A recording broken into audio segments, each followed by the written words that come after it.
Oke,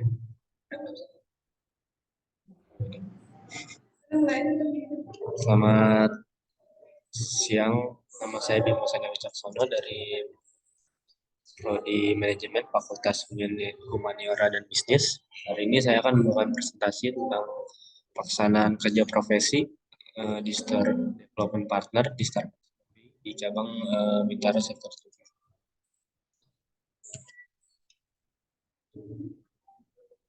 Oke, untuk pertama saya akan membahas tentang bab 1, yaitu adalah latar belakang kerja, terus ada maksud dan tujuan kerja profesi, tempat kerja, sama jadwal pelaksanaan kerja profesi.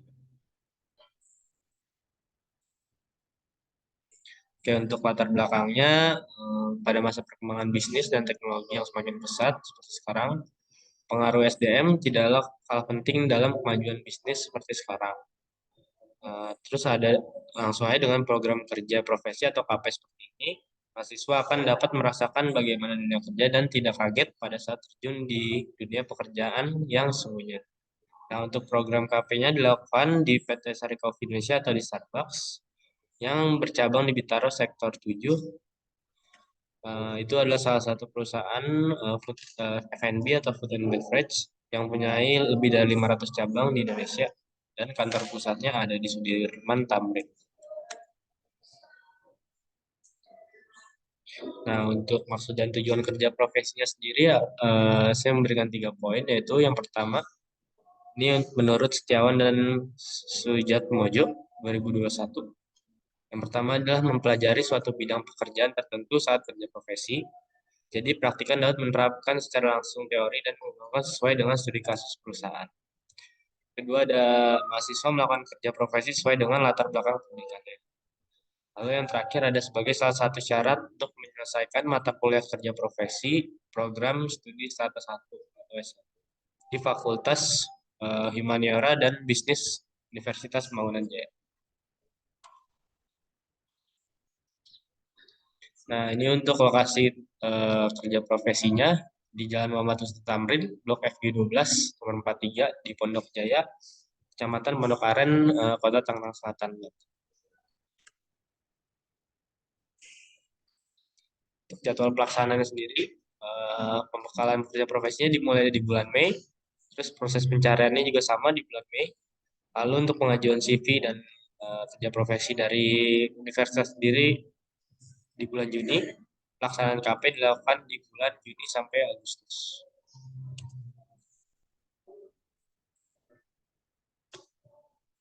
Untuk selanjutnya ada bab 2, yaitu ada 3 poin. Pertama, sejarah perusahaan, struktur organisasi, dan kegiatan umum perusahaan.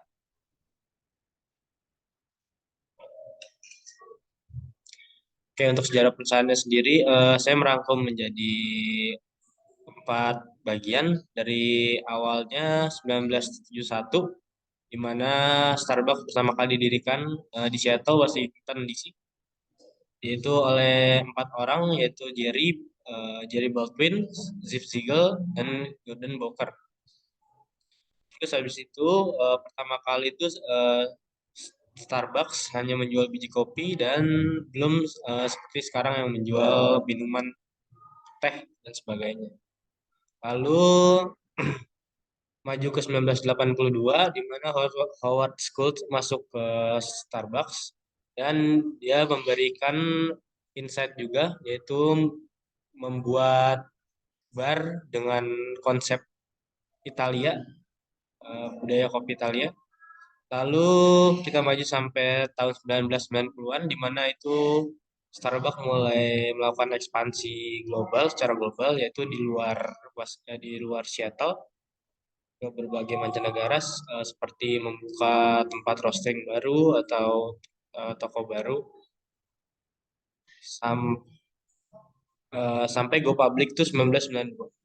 Lalu yang terakhir diversifikasi produk tuh di 2000-an, yaitu dia Starbucks memperluas menu dan menyediakan makanan ringan, kayak contohnya pastry, croissant dan sebagainya. Lalu di abad itu juga Starbucks mulai memunculkan Starbucks Rewards atau Starbucks Member untuk para pengunjungnya.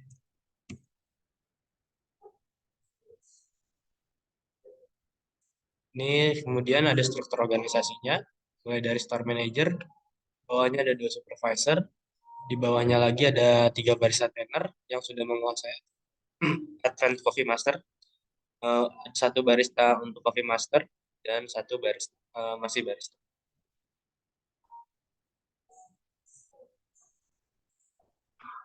Oke, ini untuk kegiatan umum perusahaannya dibagi menjadi beberapa poin, yaitu pengelolaan inventaris dan persediaan, lalu ada pelayanan pelanggan, pengembangan produk dan inovasi, kualitas dan keamanan produk, lalu ada pemasaran dan branding, ada kerjasama dan kemitraan bisnis, keberlanjutan dan tanggung jawab sosial, lalu ada kebijakan keamanan dan kesehatan kerja, lalu ada manajemen keuangan dan kepatuhan hukum dan etika bisnis.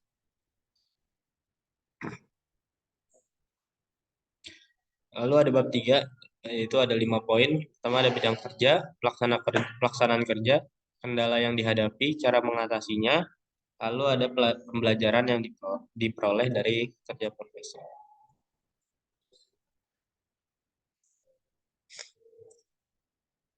Pertama ada bidang kerja.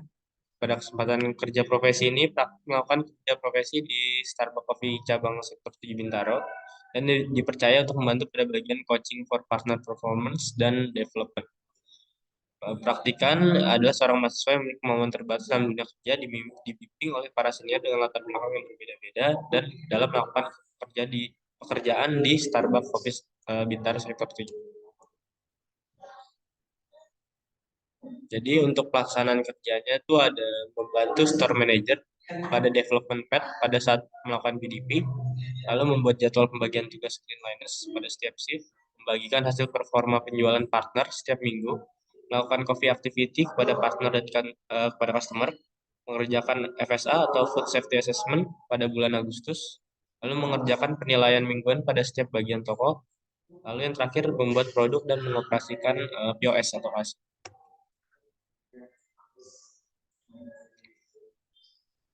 Berikut adalah kendala dan cara mengatasi. Untuk kendalanya, biasanya waktu pembimbing kerja yang padat, sehingga si praktikan seringkali mengalami kesulitan pada saat pengerjaan. Lalu cara mengatasinya, praktikan harus bisa mengetahui situasi dan kondisi dari pembimbing kerja. Selanjutnya ada pada saat pembimbing memberikan pekerjaan yang belum dimengerti praktikan, dan kendalanya adalah praktikan harus bertanya soal pengerjaan dengan jelas dan detail. Cara mengatasinya pada permasalahan ini itu biasanya meminta masukan dari para supervisor juga yang membantu pada setiap shift. Lalu yang ketiga ada pembimbing kerja waktu pembimbing kerja yang padat sehingga praktikan seringkali mengalami kesulitan pada saat pengerjaan. Terus dengan permasalahan komunikasi terjadi, akhirnya setiap partner pada pergantian shift memberikan handover pada shift selanjutnya.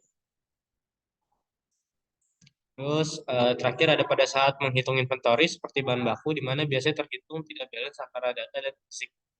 Nah, cara mengatasinya itu perhitungan item dan bahan baku yang terpakai dihitung per setiap shift untuk memastikan tidak ada plus minus dalam stok dan data. Lalu pelajaran yang diperoleh ada 4, yaitu kepemimpinan, motivasi kerja, budaya perusahaan, dan performa kerja.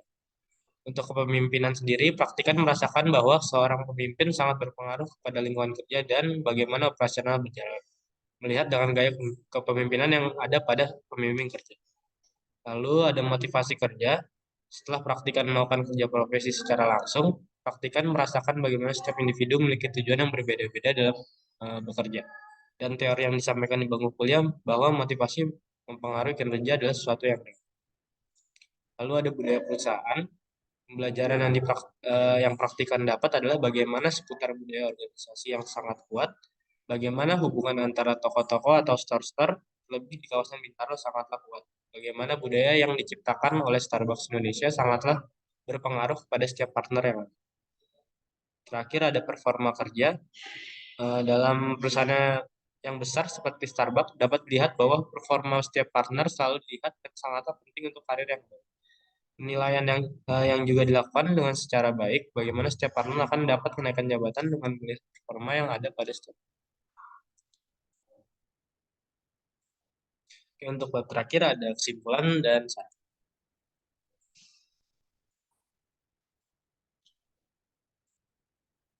Untuk kesimpulannya, dalam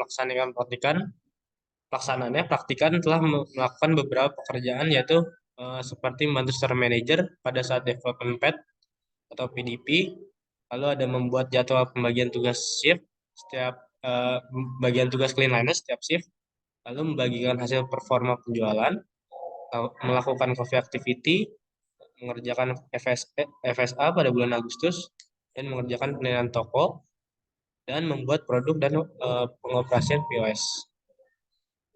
Praktikan dapat menerapkan teori-teori pembelajaran yang diperoleh selama perkuliahan. Oleh sebab itu, ketika praktikan menghadapi masalah, dapat langsung menemukan solusinya yang membantu meminimalisir masalah. Dengan melihat serta mempraktikkan secara langsung pengelolaan sumber daya manusia di lingkungan kerja, sebenarnya membuat praktikan mendapat pengetahuan baru dan pengalaman mengenai penerapan fungsi manajemen, sehingga praktikan mempunyai gambaran mengenai dunia kerja. Menerapkan sikap tanggung jawab terhadap pekerjaan dan disiplin waktu yang terhadap tugas yang diberikan pemimpin kerja. Praktikan mengerti apa yang perlu dilakukan pada saat menjalankan tugas yang diberikan pemimpin kerja dengan mampu menyelesaikan tugas tersebut tepat waktu sesuai dengan yang telah ditentukan.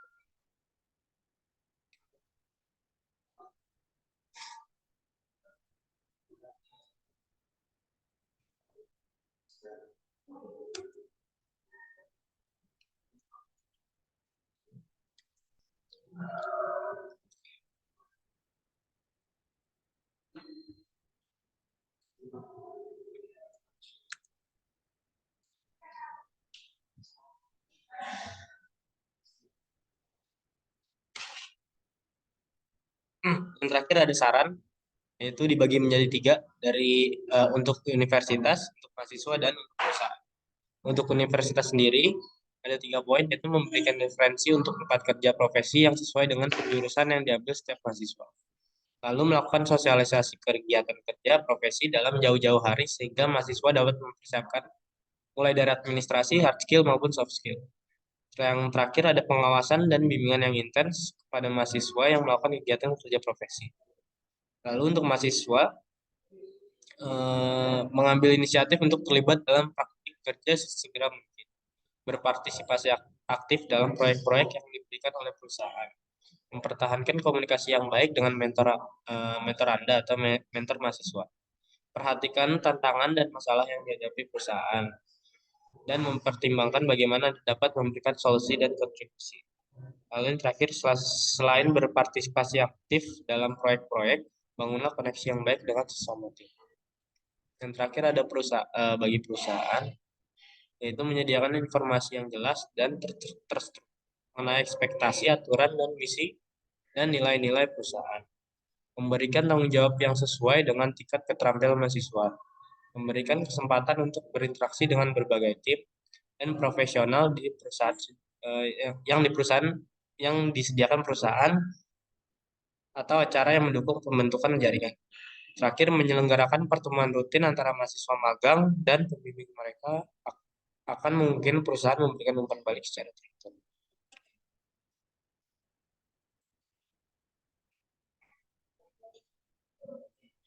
Oke, sekian presentasi tentang kerja profesi saya. Terima kasih.